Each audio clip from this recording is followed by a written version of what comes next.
왕의 여인. 두 번째 이야기. 꽃이 꽃가마를 타고 가니.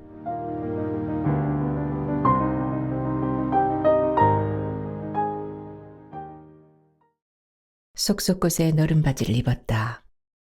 그리고 단속꽃 위에 거치마 폭이 푸하게 퍼지도록 무지개와 못이 12폭으로 만들어진 대숨치마도 입었다. 마지막으로 홍색의 스란 치마를 입었다. 동이는 숨통이 막혀오는 것만 같았다. 그러나 아직 상의가 남아있었다. 먼저 분홍색 모시 단삼을 입었다. 그 위로 또다시 속저고리와 노란색 삼회장 저고리도 입었다. 마지막으로 견마기를 입고 당의를 또 입었으며 초록색 원삼으로 마무리를 하였다. 모두들 어여쁘다 침이 마르게 칭찬을 늘어놓았으나 동이는 옷의 무게만큼이나 마음이 무거웠다.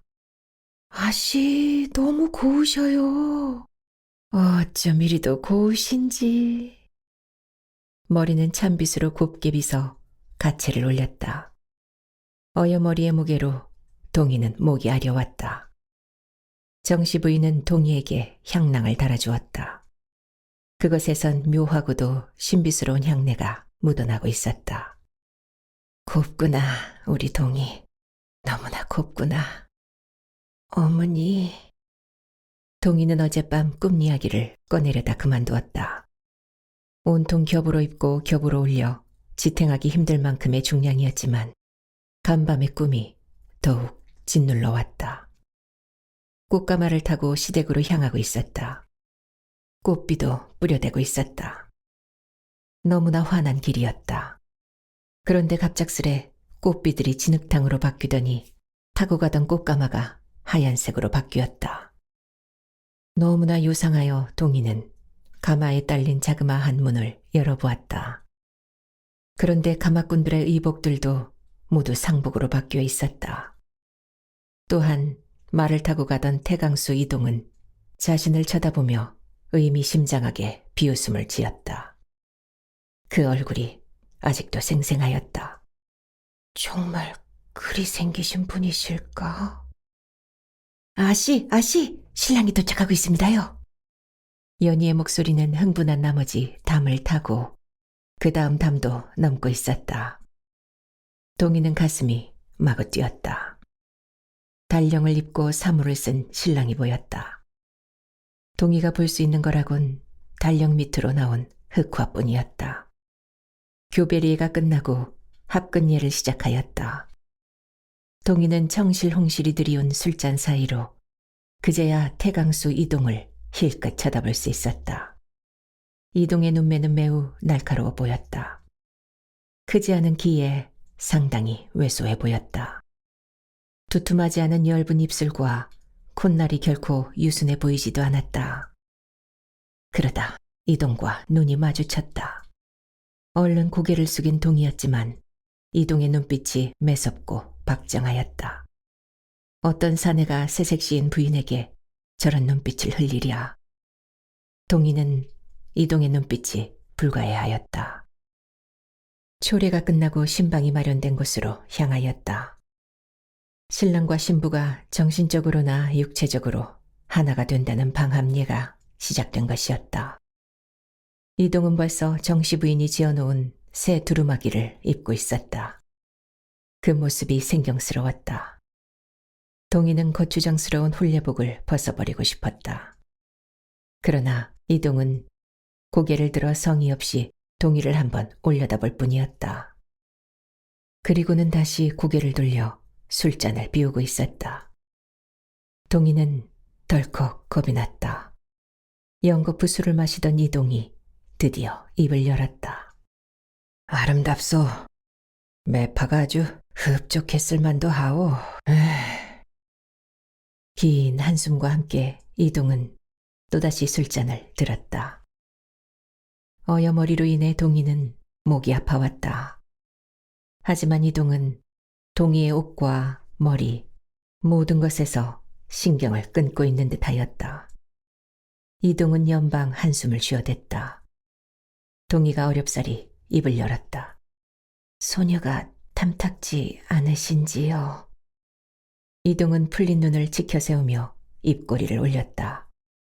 비웃음이 반이고 자조적인 냉소가 반인 듯하였다. 탐탁지가 아니하다. 그럴 리가 있겠소. 고운 자태를 지닌 분이구려. 미안하오, 미안하오. 조금 더 일찍 연이 닿았다면 좋았을 뻔했소. 내 오늘은 부인을 안을 수가 없소이다. 먼저 잠을 청하리다. 부인도 주무시오. 동희는 이동의 대화를 전혀 알아들을 수가 없었다. 이해 또한 할 수 없었다. 이동은 그 말만을 내뱉고는 쓰러져 잠이 들었다. 탐탁지 아니한 것도 아니고 아름답다 곱다 말을 하고선 옷구름마저도 풀어주지 않는 이동을 동희는 새벽녘까지 지켜만 보았다. 동희의 안색이 어두워졌다. 필시 무슨 사정이 있는 듯하였다. 무엇일까? 무엇일까? 조금 더 일찍 연이 닿았으면 혹시 혹여 몹쓸병이라도 들었는지 그래서인지 가슴이 미어져 왔다. 동희의 첫날 밤에는 깨끗한 명주 천만이 빛을 내고 있었다. 태강수 이동의 족보는 화려하였다. 이동은 태종의 둘째 아들이자 세종의 형이었던 효령대군의 손자였다. 그의 아버지 영천군은 효령대군과 이혜성 부인인 해주 정씨 사이에서 태어난 5번째 아들이었다. 동희는 왕실의 종친녀가 된 것이었다. 시아버님인 영천군은 천성이 호탕하기로 자자했고 성품 또한 선량했으며 근엄하였다. 시어머님인 군부인 예천 권씨 또한 지혜롭고 포근하며 미려했다. 간혹 동희를 불러 앉혀놓고선 소담한 이야기까지 스스럼 없이 하곤 하였다.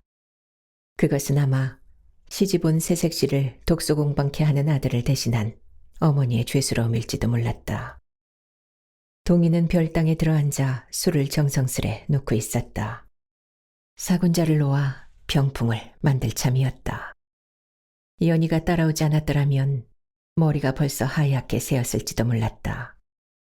시집 온 지 한 달이 지났건만 여전히 이동은 동희를 귀신 취급하였다. 방정맞게 걸어오는 소리로 보아 연희인 듯하였다.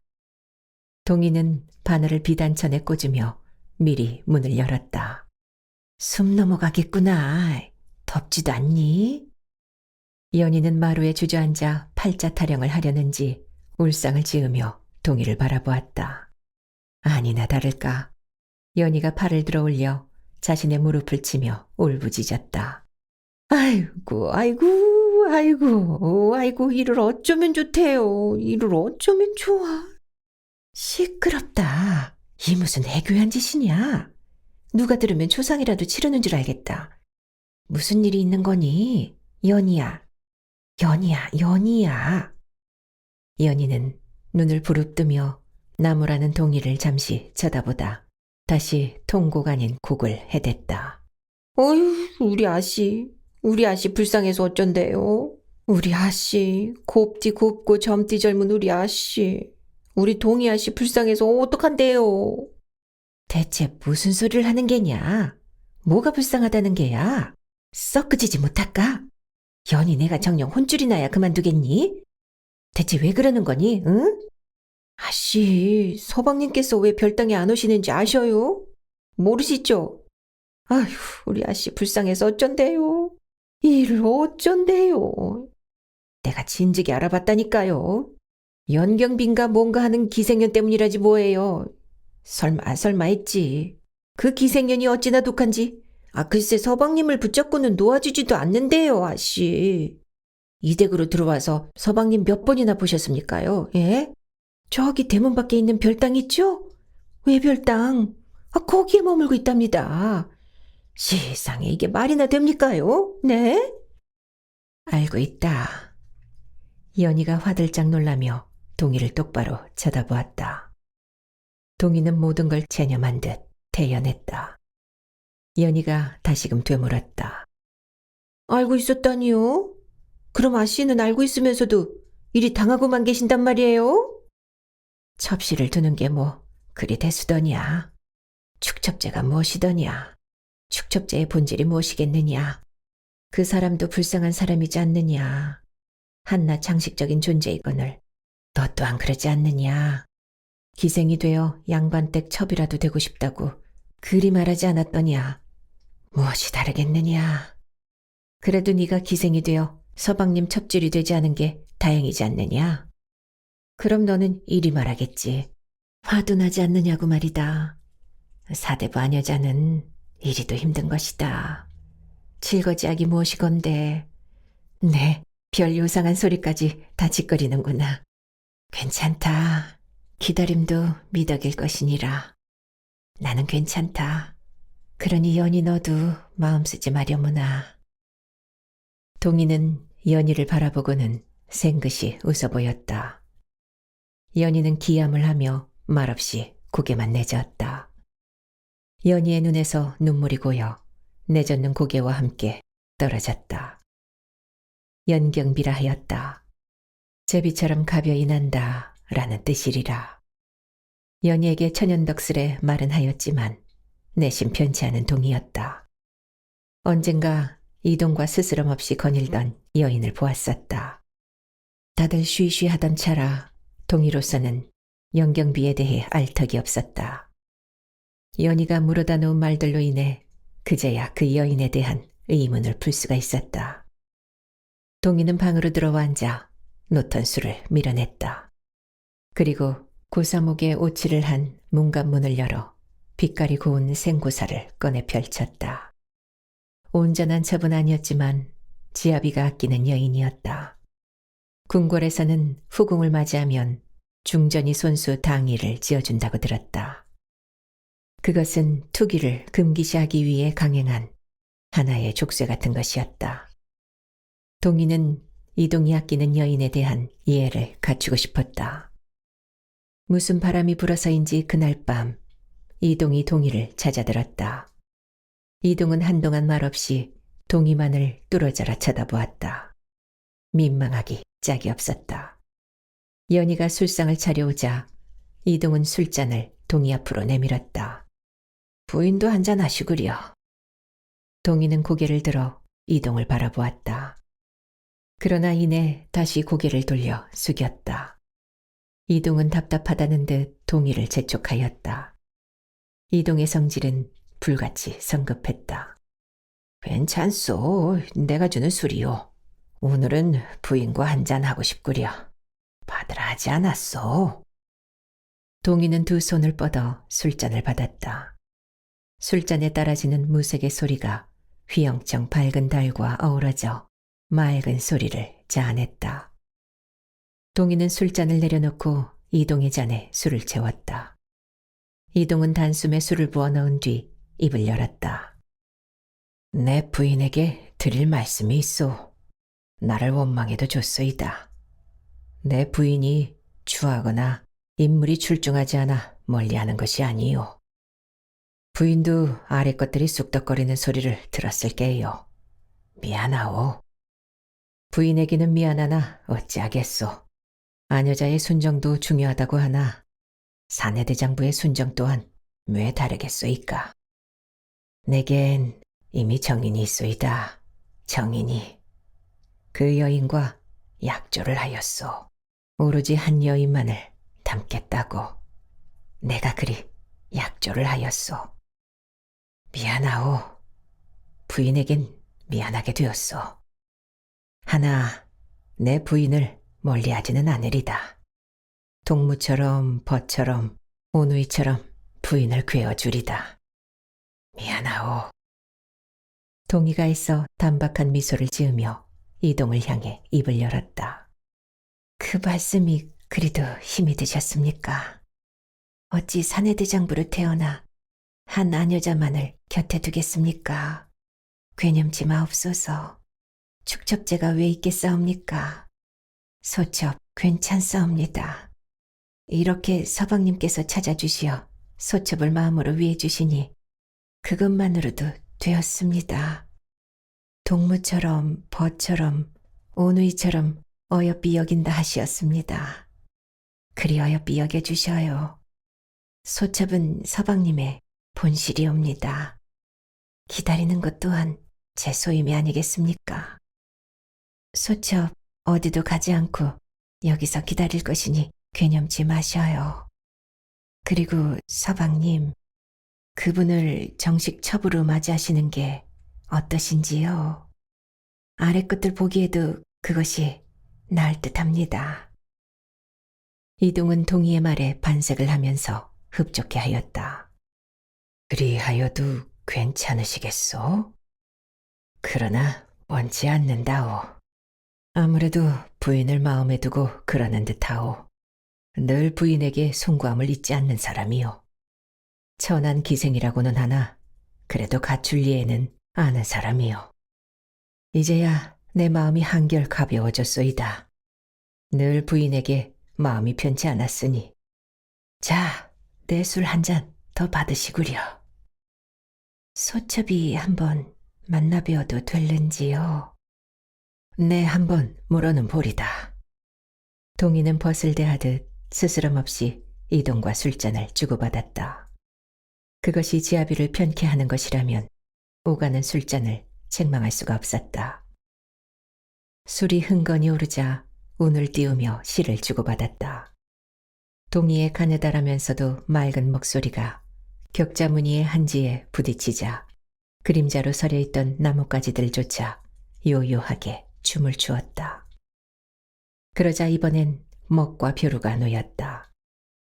이동은 모처럼의 감흥과 동희의 빼어난 시화에 넋을 놓고 마음껏 취하였다. 그도 잠시 불현듯 이동이 자리에서 일어났다. 아마 연경비가 기다리고 있는 모양이었다. 해시가 넘어가고 있었다. 급히 나서던 이동이 문고리를 잡고 잊은 듯 뒤를 돌아보았다. 부인, 오늘 참으로 즐거웠소. 내 종종 들르도록 하리다. 깊은 잠 청하시오. 동희가 다소곳이 손을 저고리 고름에 향하고는 마루까지 따라 내려섰다. 고개를 숙이고 이동이 별당 현문을 나설 때까지 우두커니 서 있었다. 취기가 돌았다. 섭섭함을 금치 못할 정도의 오열이 터질 것만 같았다. 동희는 연희가 손봐놓은 이부자리에 앉으며 입을 열었다. 술이 이래서 좋은 거로구나. 술맛이 이래서 달기도 하고 쓰기도 하는구나. 사방이 춤을 추는구나. 그래서 기분이 좋구나. 좋은 게로구나. 기분이 좋구나. 눈에선 눈물이 흐르면서 왜 기분이 좋다고 하십니까? 이만 주무셔요. 2년 아씨 때문에 속이 터져서 술이라도 진탕 마셨으면 좋겠습니다요. 연희가 동희를 대신해 눈물을 훔치며 방을 나섰다. 동희는 연희가 뛰쳐나간 문을 바라보며 슬며시 아픈 미소를 머금었다. 한지에 비치는 나뭇가지들도 등잔에서 불타는 심지의 불꽃도 아련히 젖어오는 것이 여러 개로 흔들리기만 하였다. 세월은 유수와 같다고 그 뉘가 말했던가. 동희가 출가를 한 지 벌써 1년이 지나고도 계절 하나가 바뀌었다. 문갑 속엔 연경비를 위해 만들어 놓았던 반회장 저고리가 한철이 지나 또다시 제철을 맞이하고 있었다. 몇 번을 기다리고 기다렸건만 연경비는 코빼기도 비추지 않았다. 연희는 자신의 일인 양 동희 앞에서 대놓고 연경비의 욕지를 해댔다. 시어머니인 군부인 권씨는 처음과는 달리 지아비 마음 하나 잡지 못하는 며느리에게 점점 매정해지기 시작하였다. 어디 그것이 이 여인네의 탓이랴. 수북이 쌓인 바느질감을 바라보는 동희는 한숨이 절로 나왔다. 어쩌면 군부인 권씨의 말이 맞을 것이었다. 기나긴 세월을 홀로 보내자니 잡념과 푸념, 원망 또한 많을 터 동희는 보자기를 풀어 영천군의 도포를 짓기 시작하였다. 아씨, 힘드시죠? 이제는 서방님마저도 발길을 끊으셨으니 다 그 요상한 계집 때문입니다요. 그나저나 마님은 이 많은 걸 어찌다 하라고 아씨에게만 시키신대요? 연희는 심술이 났던지 옷감을 바닥에 내팽개치며 한숨을 내쉬었다. 동희가 연희를 달래듯 말을 꺼내었다. 땅 꺼지겠다. 내가 안쓰러워 그러는 것이더냐? 연희 네 한숨이 땅이라도 꺼져 내가 편히 쉬었으면 좋겠니? 아이고, 우리 아씨 이제 농도 하십니까? 속도 좋습니다요. 동희가 조용히 웃었다. 어쩌면 타들어가는 한숨을 과장한 웃음일지도 몰랐다. 동희가 바느질 감을 내려놓으며 연희의 말을 받았다. 아버님께서 입으실 도폰이라 한숨을 거두어라. 내 근심들이 녹아내려 가벼워야 할 도포가 무거워질까 걱정이구나. 내 할 일이 뭐 있겠니? 아내자로 태어나 지아비의 마음도 갖지 못하였으니 회임을 할 수도 없는 노릇이지 않더냐. 무자라고 하였다. 자식이 없는 것 또한 칠거지하게 어긋나지 않더냐. 3년이라 하였다. 귀가 멀어서 눈이 멀어서 벙어리로 말이다. 돌아오시지 않겠느냐. 나를 보시지 않겠느냐. 그리 박정한 분은 아니었느니라.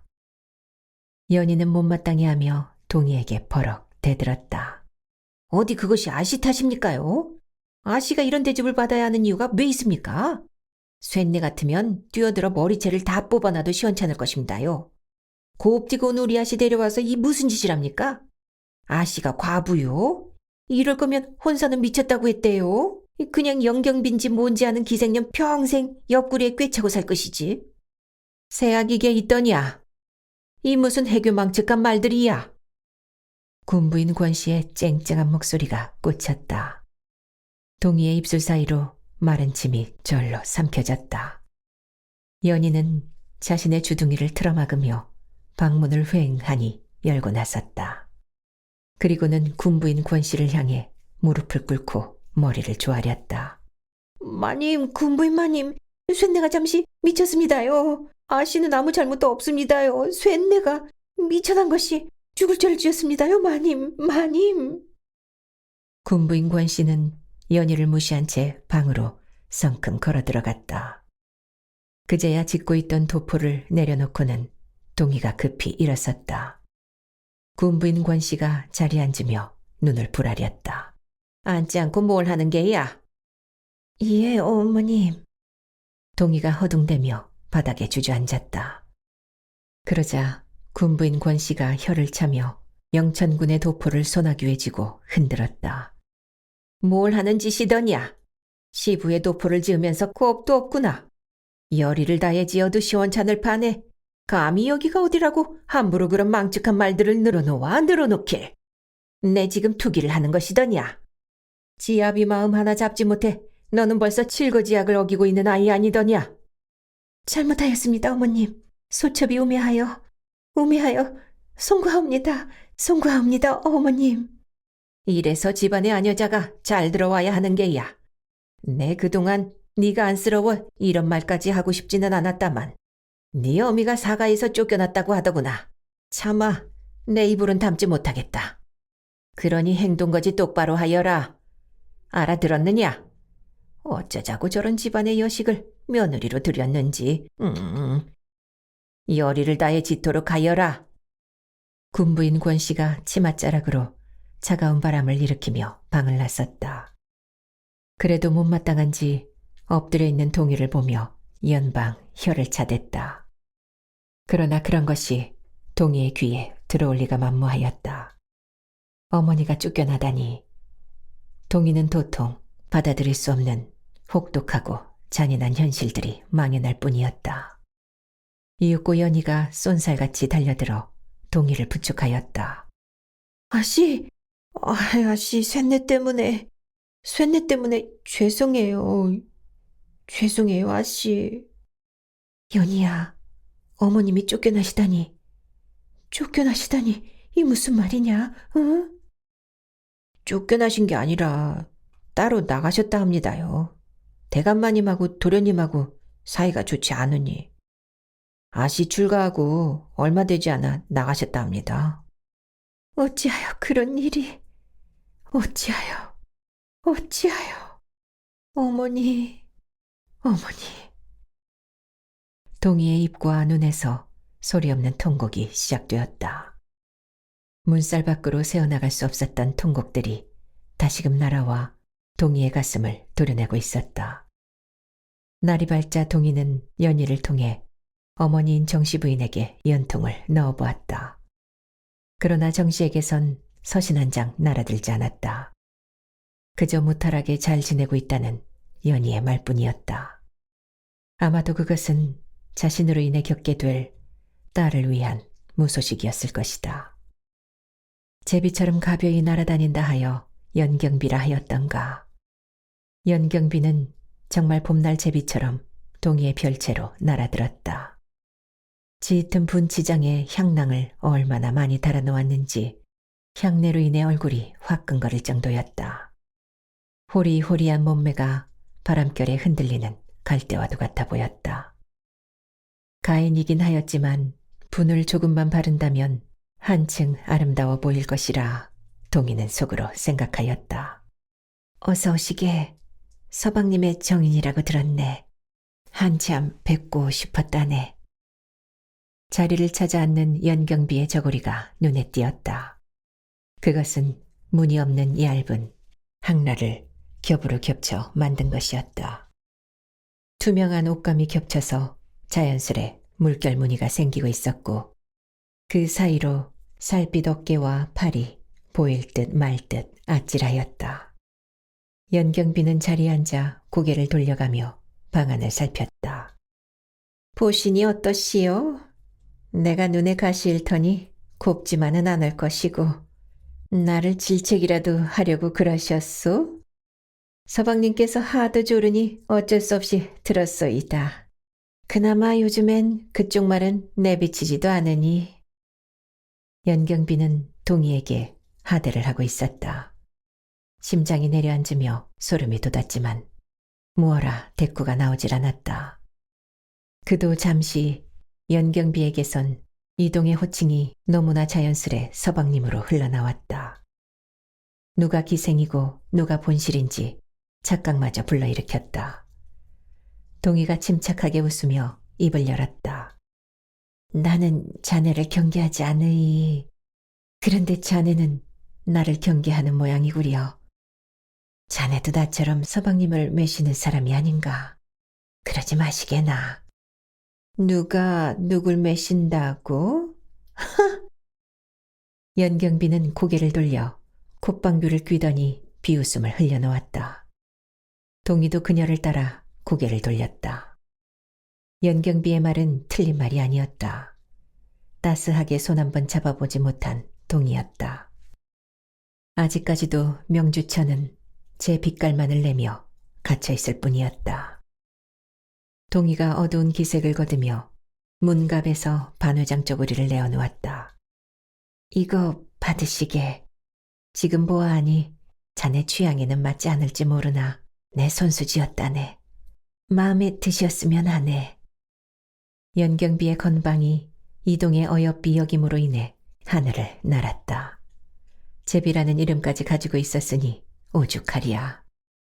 연경비는 동희가 내어놓은 생구사 저고리에 눈길을 주었다. 그마저도 탐탁지 않았던지 힐끗 쳐다보고는 이렇다 말이 없었다. 동희가 애써 웃음을 내비치며 말을 이었다. 한 가지 부탁이 있어 보고자 했다네. 그런데 이제야 찾아주다니 무심한 사람이 아니신가. 별채로 들어오시게. 내가 안채 월방으로 옮길 터이니 말일세. 어떠신가? 외별땅에 머물고 있다 들었네. 그러지 마시고 별땅으로 들어오시게. 그럼 본실자리라도 내어주시겠소? 나는 첩이 싫은 사람이 왜다. 이건 정성 들여 지었다니 가져는 가겠지만 입을지는 모르겠소. 어쩌다 아래 것이 입은 걸 본다 하더라도 섭섭히 생각지는 마시오. 아시 말대로 내 취향이 아니니 말이외다. 그만 일어나 보겠소이다. 연경비는 저고리를 성의 없이 낚아채며 자리에서 일어났다. 그러더니 몸을 휙 돌려 동희를 쳐다보았다. 어쩌자고 그런 어미를 두시었소. 서방님께서 심기가 여간 불편하신 게 아닌 모양이더이다. 아씨도 기생으로 풀릴 걸 그러셨소. 어미를 닮았으면 그 색 또한 어딜 가겠소? 너무 그리 고상한 척하지 마시오. 여인네들이란 산의 맛을 보면 어쩔 수 없이 그 맛을 쫓는 법. 나비가 왜 꽃을 찾아다니는지 말이오. 하긴 어디 그런 맛이라도 보았겠소? 동이 안색이 굳어 새파랗게 질렸다. 그 모습이 재미나는 듯 연경비의 웃음소리는 끝이 없었다. 그때 마당에서 우왕좌왕 한바탕 소란이 벌어졌다. 이성을 찾은 동이가 문을 열고 나서자 연희가 연경비의 머리채를 쥐어뜯고 있었다. 기생년 주제에 뭐가 어쩌고 어째? 어따 대고 우리 아씨한테 어서 사죄드리지 못해? 동이가 급히 마당으로 내려와 연희에게 소리쳤다. 뭘 하는 짓이더냐 연희 너? 어서 그 손 놓지 못할까? 어서? 아씨 이런 년은 혼쭐이 나야 합니다. 천한 것이 어디다 대고 함부로 하대를 한단 말입니까요? 그 손 놓으라고 하지 않더냐? 연희 내가 정녕 죽고 싶어 이러는 게냐? 동희의 호통에 연희가 연경비의 머리채에서 손을 놓았다. 연경비는 산발을 한 몰골로 바닥에 주저앉아 땅을 쳤다. 서방님, 서방님, 아이고 서방님, 오늘 나 죽네, 죽어. 내가 아무리 천한 기생년이라지만 저런 쌍껏한테 이런 멸시를 받고 나는 억울해서 살 수가 없네. 아이고 서방님, 내가 무슨 잘못을 하였다고? 나는 그저 서방님을 따른 죄밖에 없는데 박복한 인연 팔자야. 아이고 내 팔자야. 동희가 몸을 낮추어 연경비를 부축하였다. 내가 대신 사과드리리다. 그만하고 일어나게나. 아래 것을 잘못 가르친 내 잘못이 크네. 미안하이. 그만하시게. 밖으로 새어나갈까 두렵네. 연경비는 바닥에 떨어진 떨잠과 귓꽂이 등 화려했던 장신구를 주워들고는 별채를 빠져나갔다. 그것은 기어코 연희의 뺨을 후려친 다음이었다. 연희는 연경비에게 맞아 벌겋게 부어오른 뺨을 감싸고는 눈물을 흘렸다. 동희가 연희에게 다가가 부은 볼을 살피며 입을 열었다. 왜 그랬느냐? 어쩌자고 그리하였느냐? 나를 위한다면 신중했어야지. 서방님이 아끼는 사람이 아니더냐? 네 마음 내가 왜 모르겠니? 들어가자. 들어가서 조금 쉬도록 하여라. 그날 저녁 무슨 심산인지 연경비는 별채에서 당한 몰골을 다듬지도 않고 앉아 있었다. 이동의 인기척에도 연경비는 꿈쩍하지 않았다. 이동이 방 안으로 들어서자 산발을 한 연경비가 눈을 흘기며 울부짖었다. 그러자 이동이 경악을 하며 연경비에게 다가갔다. 이 꼴이 다 무엇이냐? 감히 누가 너를 이렇게 만들었느냐? 연경비는 이동의 품으로 파고들며 훌쩍거렸다.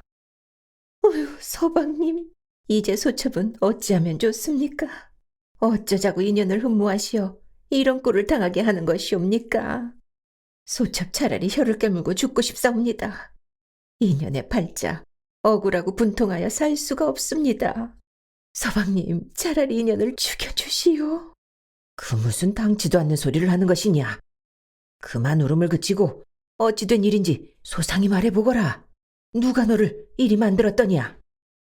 아씨가 무슨 죄가 있겠습니까?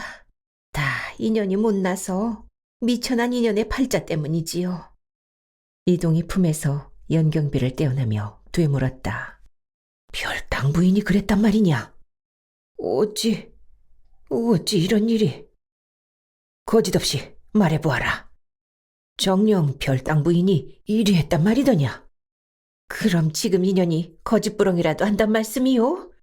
이러실 순 없습니다. 서방님마저 제게 이러실 순 없습니다. 낮에 별당에 들었사옵니다. 미천한 인연을 걱정해 주신다는 서방님의 말씀에 그저 고마운 마음이나 전할까. 어찌 인연이 밉지 않으시겠습니까? 아녀자라면 당연한 이치겠지요.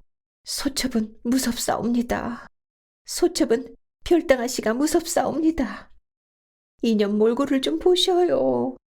그리고는 아무렇지도 않은 듯 인연에게 저기 보이는 생구사 저고리를 던져주더이다.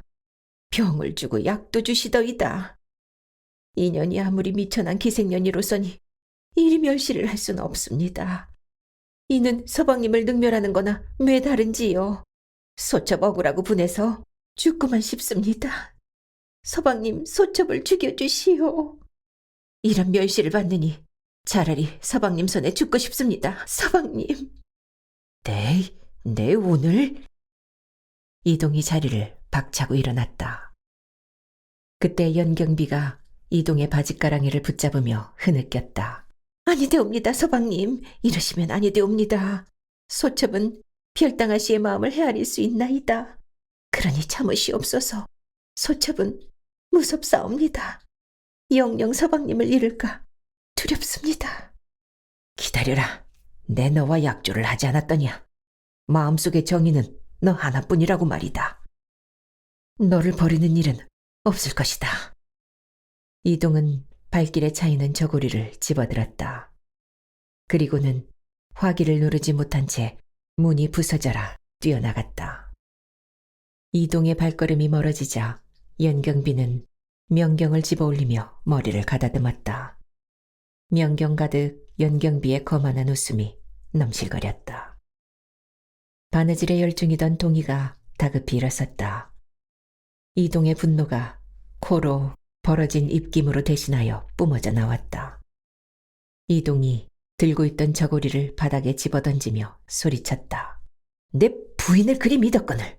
벗처럼 오누이처럼 정을 주었거늘. 부인이 안쓰러워 내 정을 주고 속내를 털어놓았거늘. 그 보답이 이거란 말이오? 부인에게 늘 미안한 마음을 품고 있던 사람이었소. 그런 사람을 어찌 저리 만든단 말이오? 아니옵니다.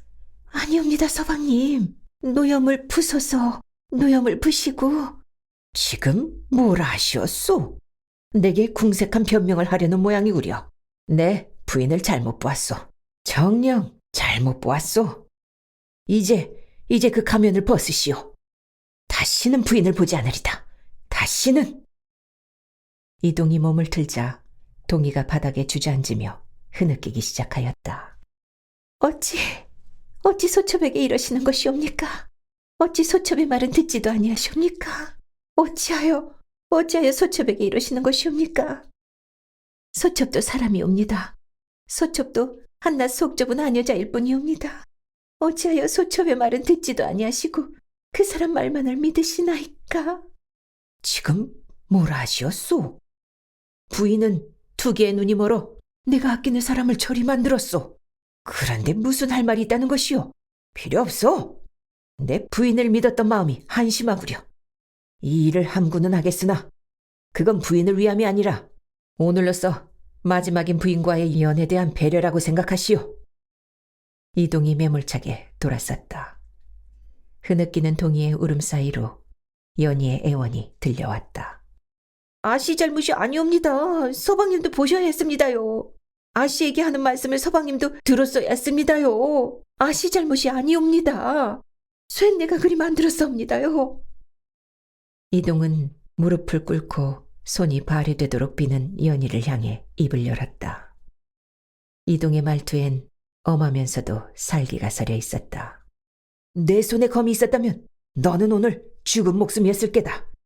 그것을 다행으로 알거라. 두 번 다시는 내 눈에 띄지 마라. 그땐 내년에 목을 뺄 것이니라. 이동의 발걸음과 함께 메말라 떨어지는 낙엽들이 우수수 날아들었다. 생기를 잃어 말라 비틀어진 낙엽들이 애달프고도 애달파 동이는 눈물만 흘릴 뿐이었다. 시리도록 아픈 겨울이 찾아왔다. 애석하고도 아름답던 홍엽들이 모두 자취를 감추었다. 국사에 소물들로 만든 저고리를 여미며 동이는 겨울 햇살을 마음껏 쬐고 있었다. 따사로웠다. 고개를 약간 치켜들고 눈을 감은 얼굴엔 가지런하고도 긴 속눈썹이 돋보였다. 아씨, 이러다 곧불에 들까 걱정입니다요. 춥지 않으셔요? 연희가 토끼털을 넣어 만든 배자를 동희 어깨에 걸쳐주었다. 이걸 입는다고 따뜻해지겠느냐. 햇살이 정말 곱구나. 고와. 그렇지, 연희야. 연희가 치맛자락을 탈탈 털며 동희 옆에 쪼그리고 앉았다.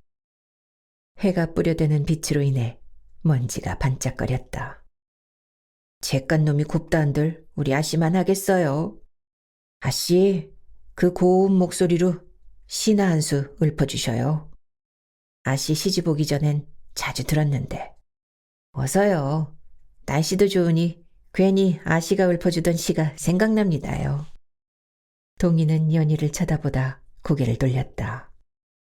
그리고는 황금빛으로 물든 마당에 시선을 꽂았다. 동희의 입에선 금방이라도 떨어질 눈물들이, 사무치는 서러움과 그리움들이 시가 되어 흘러나왔다. 임가신 먼 곳을 네에게 물어보랴. 겨울이 와도 겨울옷을 보낼 곳 없네. 떠나실 때 뜰에 심은 어린 나무가 새가 집을 짓게 자랐어도 임은 안 오네. 당나라 때 유명한 시인 왕유의 송별이란 시였다. 동희는 시를 읊고서도 한동안 벌어진 입을 다물지 못하고 슬픔을 과장한 미소만을 짓고 있었다. 연희가 눈물을 훔치며 입을 열었다. 어쩐다고 그리 슬픈 노래를 하셔요. 쇳내까지 가슴이 미어집니다요. 아씨, 들어가셔요. 날이 많이 찹니다요. 어서요. 연희의 부축에도 불구하고 미동도 하지 않던 동희가 말을 꺼내었다. 송별이란 시이다. 당나라 시인 왕유가 지은 것이니라. 연희야, 내게도 그런 날이 올까? 손수 지은 서방님의 의복을 드릴 날이 올까? 기나긴 겨울밤 들려오는 바람소리에도 나는 무섭다. 혹여 나를 버리지는 않으실까? 자객들로 하여금 나를 욕보이고 해하지는 아니하실까? 나는 무섭다. 아무도 나를 찾아주지 아니하니, 괴어주지도 아니하니, 참으로 나는 무섭다. 그런 약한 말씀 마셔요, 아씨. 이러다 정말 곧불이라도 들겠습니다. 어서 들어가셔요. 하루하루 창백해지는 동희였다. 마음고생이 심한 탓인지 끼니 맞아 거르기 일쑤였다. 연희는 동희를 부축하여 방으로 들었다. 어디다 넋이라도 팔아버린 모양인지 동희의 눈동자는 쉬이 자리를 찾지 못하고 있었다. 연희의 다급함에 동희가 방을 나섰다. 늦은 건시였다. 무슨 호들갑을 그리도 떠는 게냐? 아씨, 어서요, 어서. 큰손이 믿으셨답니다요. 술상을 보라는 서방님의 분부가 있었습니다. 어서요. 그 기생년이 선수를 치기 전에 어서 빨리요. 알았다. 동희가 부엌으로 들어섰다. 언제 기별을 받았는지 부엌 어멈이 벌써 주안상을 마련한 상태였다. 은기들이 나온 걸로 보아 귀한 손님이 든 모양이었다. 연희가 상을 들고 사랑채로 들자 동희가 인기척을 내었다. 서방님, 소첩이옵니다. 드시오. 여전히 냉랭한 이동의 말투였다. 연희가 문을 열자 동희는 상을 들고 안으로 들어섰다. 사랑채 안에는 벌써 연경비가 들어있었다. 동희는 치맛자락을 밟지 않도록 조심히 상을 옮겼다. 언뜻 보이는 차림으로 보아 높은 신부는 아닌 듯하였다. 그러나 태강수 이동의 자세는 굳어 있었으며 이해를 갖추고 있었다. 동희가 등을 보이지 않으며 가벼운 묵려를 하고선 방을 빠져나왔다. 그러나 빠져나오는 동안에도 낯선 이방인의 시선에 동희는 겸연쩍었다. 동희가 문을 닫으려 하자 이동이 차갑게 말을 던졌다. 고생하였소. 부인은 그만 별채로 물러가 있으시오. 모자람이 있으면 아래 것을 시키도록 하리다. 동희가 말없이 다시 한번 머리를 조아리며 방문을 조심히 닫았다. 연경비에 올라온 한쪽 입술이 비웃고 있었다. 연경비는 곧 미색을 뽐내며 이동은 아랑곳하지 않은 채 기생의 재질을 발휘하였다. 이동의 모양새로 보아 지체 높은 이임에 확실하였다. 소녀 연경비라 하옵니다. 연경비가 색주가의 기생처럼 웃음을 흘리며 인사를 올리자 이동이 입을 막았었다. 어찌하여 홀로 이곳까지 드시었습니까? 밤길이 위험하옵니다. 되었습니다. 연경비라 하였소. 자리를 조금 물러주시오. 당황한 연경비가 찌그러진 낯빛을 감추며 방을 나섰다. 그제야 누추한 차림의 사내가 안심한 듯 술자리를 즐기기 시작하였다. 천하 가인이었다. 타고난 듯하였다. 품위가 있으면서도 어렴풋이 묻어나는 애수의 눈빛이었다. 그러면서도 몽롱한 듯 갈피를 잡지 못하고 취할 것만 같은 여인이었다. 묘하였다. 성종 6년 1475년 숙이 윤 씨는 책을 덮으며 사모리가 전해주는 이야기에 귀를 기울였다. 벌써부터 소용 정 씨와 엄 씨의 시기를 받고 있던 터였다. 왜 아니 그러겠는가.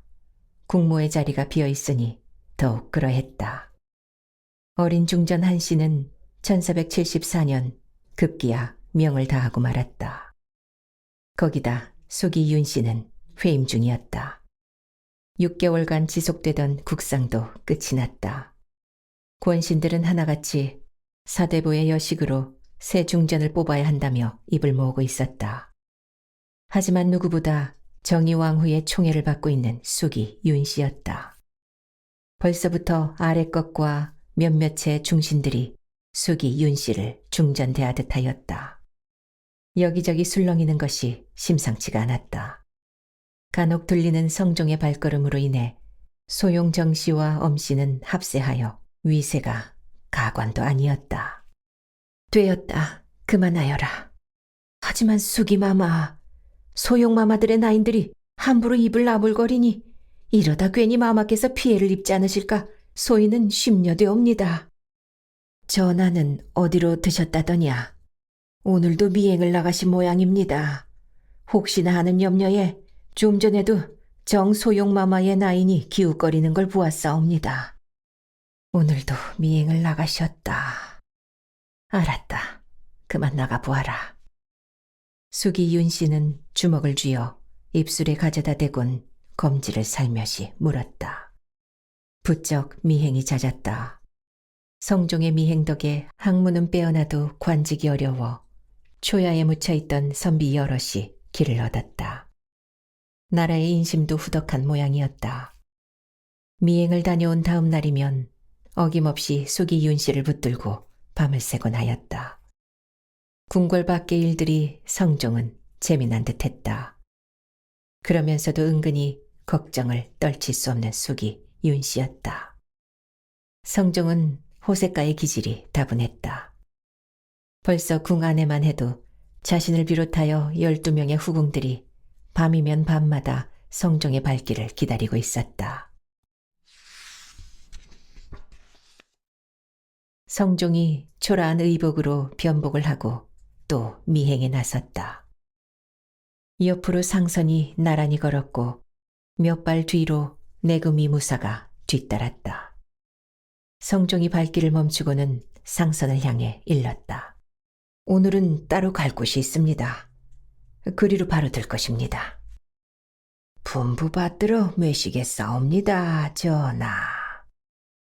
상선이 고개를 돌려 눈짓을 보내자 내구미 무사가 앞으로 나서 길을 안내하였다. 대문 앞에 들어서자 여기저기 등불이 켜지며 아래 것들이 분주히 움직이는 모습에 성종이 미간을 찌푸렸다. 상선, 조용히 시키세요. 조용히 사랑채로 들 것입니다. 그리 이르세요. 사랑채로 든 성종은 김종직과 독대하며 정사에 관한 이야기를 나누기 시작했다. 김종직은 밀양 출생이었으며 성종 초에 경영관이 되었다. 김종직은 성종에게 젊은 사림 출신 문신들을 가까이 하고 권신들을 견제할 것을 당부하였다. 많은 술잔이 오가고 취기가 감돈 성종은 김종직의 대화 내용이 머릿속으로 들어와 엉뚱함을 만들고 있음을 느낄 수 있었다. 성종은 아련히 떠오르는 여인의 모습에 의해 씁쓸히 웃고 말았다. 갑자기 숙이 윤씨가 보고 싶었다. 성종은 걸음을 재촉하여 궁으로 입골하였으나 숙이 윤씨의 처소가 아닌 강령전으로 들고 있었다.